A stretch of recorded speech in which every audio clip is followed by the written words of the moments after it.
नमस्कार मित्रमैत्रिणींनो, आपल्या यूट्यूब चॅनलमध्ये तुमचं खूप खूप स्वागत आहे.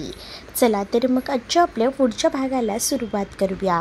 नाही इट्स ओके जीजू, ओके मग कर तुझं कंटिन्यू, ठेवतो मी आता, बाय. Okay bye. आणि कॉल कट झाला.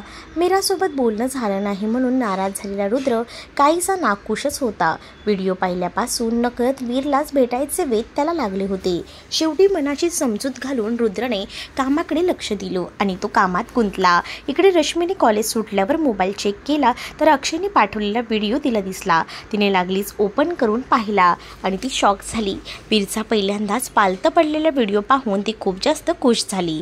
तिने पुन्हा तो व्हिडिओ पाहिला. त्यानंतर तिने सुद्धा लागलीच मीरालाच कॉल केला, पण यावेळी मीराने कॉल उचलला नाही. रश्मीचा पूर्ण मूड ऑफ झाला. शेवटी तिने अक्षयला कॉल केला. अक्षय अगदी खुशीने तिला वीर कसं पालते पडला हे सांगू लागला. तसं रश्मी लगेच जलस झाली. वीर आता आपल्याकडे असायला हवा असं मनोमन तिला वाटून गेलं. अक्षयसोबत थोडंफार बोलून तिने कॉल कट केला. रश्मी कॉलेजवरून घरी आली. दारातूनच आई आई असं ओरडू लागली. तसं तिचा आवाज ऐकून लागलीच आई बाहेर आली. काय ग रश्मी, काय झालं ओरडायला? आई तिच्या आवाजाला वैतागून म्हणाली. आई इकडे ये ग, तुला काहीतरी स्पेशल दाखवते. रश्मी आईला घेऊन सोफ्यावर बसत म्हणाली. काय दाखवते आमची चिव? बाबा माईंना रूममधून बाहेर घेऊन येत म्हणाले. माई बाबा या तुम्हाला सुद्धा दाखवते, असं म्हणून रश्मीने दोघांनाही आपल्यासोबत बसवलं. काय दाखवते रश्मी? माई तिच्या दुसऱ्या बाजूला बसत म्हणाली. अगं बघ तर खरं, तुझ्या लाडक्या पंतूचा व्हिडिओ आहे. रश्मी मोबाईलवर व्हिडिओ चालू करत म्हणाली. अगं बाई हो का, माझ्या बबड्याचा व्हिडिओ आहे का? बघू बरं, दाखव, असं माई लगबगीने म्हणाली. रश्मीने व्हिडिओ प्ले केला. जसजसं व्हिडिओ पुढे गेला तसतसं सगळ्यांच्या चेहऱ्यावर आता आश्चर्य होऊन एक आनंद झळकला. माई तर खूप जास्त खुश होऊन व्हिडिओ पाहू लागली, तर आई आणि बाबासुद्धा आनंदाने पुन्हा व्हिडिओ पाहू लागले. अगं बाई नंदा, पाहिलंस का, माझा बबड्या बघ पालताच असा पडलाय लागलाय, माई खुश होत म्हणाली. हो माई, बघा ना, डोकंसुद्धा उचलता येत नाही आहे लबाडाला, तरी पुढे जाण्याचा प्रयत्न करतोय. आईसुद्धा आता आनंदाने म्हणाली. हो मग आठवतं का, रुद्रसुद्धा असाच हट्टी होता, खेळणं मात्र हातातून सोडत नव्हता. अगदी तसाच आहे हो हा बबड्या पण. माई रुद्रचं लहानपण आठवतच आता म्हणाल्या. आईने रुद्रच्या बालपणीच्या आठवणीत हुकार भरला. इतक्यातच रुद्र आला. रुद्रला पाहून रश्मी आनंदाने उठत त्याच्या जवळ गेली. दादा हे बघ वीरचा व्हिडिओ. रश्मी आपला मोबाईल रुद्रला दाखवत म्हणाली. हो पाहिला मी, अक्षयने मलासुद्धा पाठवला आहे व्हिडिओ. रुद्र काहीसा नाराजीत म्हणाला. काय रे मग वहिनीसोबत बोलणं नाही झालं वाटतं, इतकं तोंड पाडून बसला आहेस? रश्मी हळू आवाजातच म्हणाली. एक अबग चिमणे, जा माझ्यासाठी चहा आण जा. रुद्र बूट काढून ठेवत आपल्या रूममध्ये जात म्हणाला. दादा मी नाही आई, बघ दादाला चहा हवाय. रश्मी किंचित चिडत म्हणाली. जा तू पण फ्रेश होऊन ये, दोघांसाठी चहा नाश्ता करते. आई जागेवरून उठत म्हणाली. हो असं म्हणून रश्मी ही फ्रेश व्हायला पळाली. थोड्या वेळाने सगळे चहा नाश्ता करण्यासाठी डायनिंग टेबलवर जमले. आईने सर्वांना चहा आणि त्याचसोबत नाश्ताही दिला. डायनिंग टेबलावरती वीरचाच विषय होता, त्यामुळे रुद्रला आता दोघांचीही खूप जास्त आठवण येऊ लागली. पण तो चेहऱ्यावर तसे न दाखवता चुपचाप चहा नाश्ता घेऊ लागला. इतक्यातच त्याचा मोबाईलवर वीरचाच व्हिडिओ कॉल आला. कॉल आल्याचं पाहताच रुद्र खूप जास्त खुश झाला. त्याने लागलीच कॉल उचलला व सर्वांसमोर मोबाईल ठेवला. सर्वजण आता मीरासोबत बोलू लागले. मीराने वीरला व्हिडिओ कॉलद्वारे सगळ्यांना दाखवलं. तो आता सुद्धा बेडवर पालता पडून हुकार भरत होता. हे पाहून आई लागलीच म्हणाली. अगं उचल त्याला, बघ पोराचं नाक बसून जाईल अगदी. नंदा बघ तरी, डोकंसुद्धा उचलायला येत नाही आहे त्याला, तरीसुद्धा पालतं पडायची किती गडबड बघ त्याला. माई वीरला मोबाईलमध्ये पाहत खुशीने म्हणाल्या. हो ना आई, बघ कसा पालता पडून पुन्हा तोंडात हाताच्या मुठी घालतोय ते. बाबा कौतुकाने आपल्या नातवाला पालतं पडलेलं पाहूनच म्हणाले. वहिनी आजच शिकला ना तो पालतं पडायला? रश्मीने आता मध्येच म्हटलं. हो ताई, आजच शिकला आहे. मीरा शेवटी वीरला उचलून व्यवस्थित बेडवर ठेवत म्हणाली. तसे वीर चिडला आणि त्याने भोंगा पसरला. तसं मीरा त्याला बाजूचं खेळणं उचलून हातात देत काय झालं असं म्हणायला लागली. आता त्याला नादवून खेळवू लागली. आता ऐकणार नाही तो तुझं, खूप हट्टी आहे. आता लगेच पाय फुटतील बघ त्याला. आई रुद्रकडे तिरकी नजर टाकतच मीराला मुद्दाम म्हणाली. तसा आईच्या बोलण्याचा रोख मीराला सुद्धा कळला. ती हलकेच गालात हसली, कारण आई रुद्रची बालपणाची आठवण आता काढून मुद्दाम म्हणाली होती. हे मीराला कळून आलं होतं, कारण तिच्या रुद्र एवढा हट्टी घरात कोणीच नव्हतं. तिने वीरचे केस बाजूला केले, त्याच्या हातात खेळणं दिलं. तसं तो त्या खेळण्यासोबत आता खेळू लागला होता. वीरला पाहून आता सगळेजण खुश झाले होते. तर मीरा सर्वांना वीरला मोबाईलवर दाखवत होती, तर रुद्रसुद्धा पाहत होता. पण वेडं मन वीरला जवळ घेण्यासाठी आसुसलेलं होतं. सर्वांच्या मीरासोबत गप्पा झाल्या. शांतासुद्धा मीरासोबत बोलली, तिच्या तब्येतीची चौकशी केली. मीरासुद्धा शांताला तिच्यासोबत तिच्या तब्येतीची चौकशी केली. तसं शांतासुद्धा खुश झाली. तिने मीराला काळजी घ्या, लवकर सर्वजण या, आता आठवण काढत आहेत असं हसत तिनं बोलून दाखवलं. ते ऐकून मीराही गालात हसली. हो म्हणाली. पण इकडे मात्र रुद्र चांगलाच फुगून बसला होता, कारण ती अजूनही यायचं म्हणून नाव काढत नव्हती. शेवटी सर्वांचं बोलणं झालं. तसं रुद्राने मोबाईल घेतला आणि तो आपल्या रूममध्ये निघून गेला.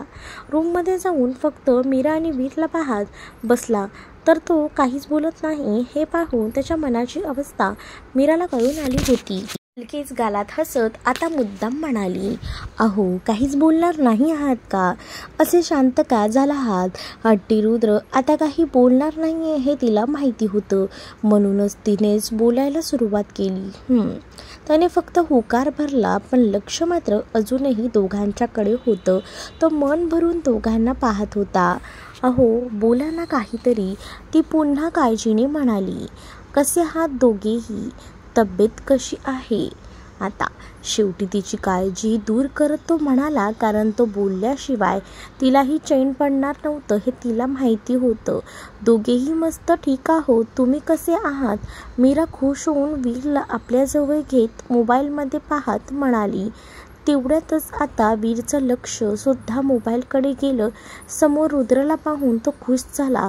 मोबाईल हातात घेण्याचा प्रयत्न करू लागला. तिचा हात ओढू लागला. आठवण येते की नाही आमची? रुद्र मुद्दाम तिला छळत म्हणाला. यावर मीरा गोड लाजत म्हणाली आणि तिने फक्त हुकार भरला. तितक्यातच वीर पुन्हा तिच्याकडून मोबाईल मागू लागला. आता मात्र तो बिलकुल ऐकत नव्हता. मोबाईल तिच्या हातातून घेण्याचा प्रयत्न आता चालू होता आणि शेवटी त्याच्या समोर हार पत्करून तिने त्याच्या हातात मोबाईल लागेल इतक्या त्याच्या जवळच धरला. वीर रुद्रला पाहून हसू लागला, होकार भरू लागला. त्याच्या हुंदक्यावरून रुद्रला सुद्धा कळून आलं तो त्याच्यासोबत बोलण्याचा प्रयत्न करत आहे. तिकडून रुद्रसुद्धा वीरसोबत बोलू लागला. इतकं काही समजत नव्हतं, पण बाबा आपल्याशी बोलतो आहे हे मात्र पुरेपूर त्या छोट्या कार्टूनला कळत होतं. तो आपले क्रिस्टलसारखे डोळे मोठे मोठे करत मोबाईलवर हात आपटू लागला होता. जणू तो रुद्रच्या चेहऱ्याला स्पर्श करण्यासाठी धडपडत होता, पण त्याच्या हाताला रुद्रची जाणीव होत नव्हती.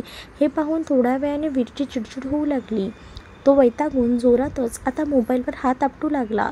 एक शब्दसुद्धा ना मीराला ना रुद्रला बोलू देत होता. त्याचं चिडलेलं रूप पाहून शेवटी वैतागून मीराने ठेवते आता, त्याला बघते, खूप चिडला आहे असं रुद्रला सांगितलं आणि त्यानेही पलीकडून त्याला दुजोरा दिला. हो पाहिलं त्याला, घे, खूप त्रास देईल आता तुला, चल ठेवतो मी असे म्हणून त्याने कॉल कट केला. तर इकडे मोबाईलवर कॉल कट झाल्यावर सुद्धा वीरची चिडचिड वाढली होती. त्याला आता रुद्रची आठवण यायला लागली होती. मीराने मोबाईल बाजूला ठेवला आणि त्याला उचलून आता घेतलं. त्याच्याशी बोलू लागली. काय झालं आहे पिल्लू? तर तो हुकार देत करत तिच्या गालावर हात फिरवू लागला होता. आई आपल्या जवळ आहेत हे त्या वेड्या जीवाला कळलं. तसं पुन्हा खुश झाला. त्या थोड्या वेळात तो लगेचच रुद्रला विसरला. मीराच्या गळ्यात पडून तिच्या खांद्यांवर डोकं उसळू लागला. चिडून तिच्या अंगावर चढायचं काम त्याचं चालू होतं, कारण रुद्रला स्पर्श करण्याची जाणीव त्याला आता झाली नव्हती. पण आई जवळ आहे हे त्याला समजलं होतं. तरीही बाबांच्या आठवणीने त्याची चिडचिड वाढली होती. शेवटी त्याला शांत करण्यासाठी ती त्याला आता बाहेर घेऊन आली. तितक्यातच मामा कामावरून घरी आले. मीरा चिडलेल्या वीरला शांत करत होती. इकडचं तिकडचं काही दाखवून त्याला आता नादवत होती. तितक्यातच त्याला मामा दिसले. तो त्यांच्याकडे झोपावू लागला. तर मामासुद्धा अरे फ्रेश होतो थोडा वेळ थांब ना जरा असं म्हणून त्याला थांबवू लागले. पण तो काही आता ऐकायच्या मनस्थितीतच नव्हता. त्याला आता त्यांच्याकडे जाण्याची तीव्र इच्छा झाली होती आणि घाई लागली होती. पण शेवटी मामीने त्यांना आधी फ्रेश व्हायला सांगितलं, मगच लेकराला घ्या असं देखील म्हणाली. मामीचं बोलणं ऐकून मामा हसत हो ग म्हणून हातपाय धुवायलाच निघून गेले. इकडे मामाने सुद्धा आपलं ऐकलं नाही म्हणून वीरची चिडचिड वाढली होती. तो हात आपटून जोरजोरात मीराच्या खांद्यावर आता आपला चेहरा घुसळत रडू लागला. पाय फुटल्यासारखे जणू तिच्या साडीवरून वरती चढायचा त्याचा प्रयत्न सुरू होता. तर ती आता वैतागून अरे हो घेतील तुला, शांत हो ना बाबू, पिल्लू ऐकणार नाहीस का तू असं म्हणून त्याला समजावत होती. वीरने आज मामांना चहासुद्धा घेऊ दिला नव्हता. मामांनी सुद्धा कडबडीने फ्रेश होऊन लागलीच त्याला आता आपल्याकडे घेतलं. तसं तो फ्रेश झाल्या झाल्या त्याच्या चेहऱ्यावर आपली इवली बोटं फिरवून काहीतरी सांगण्याचा प्रयत्न आता करू लागला. तर मामासुद्धा त्याला समजून घेतल्यासारखं करून हो हो असं त्याला म्हणून दाखवत होते. तो मात्र हुकार भरत करत त्याचे डोळे मोठे करत त्यांच्यासोबत बडबड करू लागला. त्याचे हे सर्व नखरे पाहून मामी आणि मीरा हसत होत्या. तर मामासुद्धा त्याच्या हट्टापुढे झुकत त्याला कौतुकाने पाहत त्याच्याशी बोलत आता सोफ्यावर बसले. आज वीरसुद्धा त्यांना पाहून चांगल्याच मूडमध्ये आला आणि त्यांच्यासोबत खेळू लागला होता.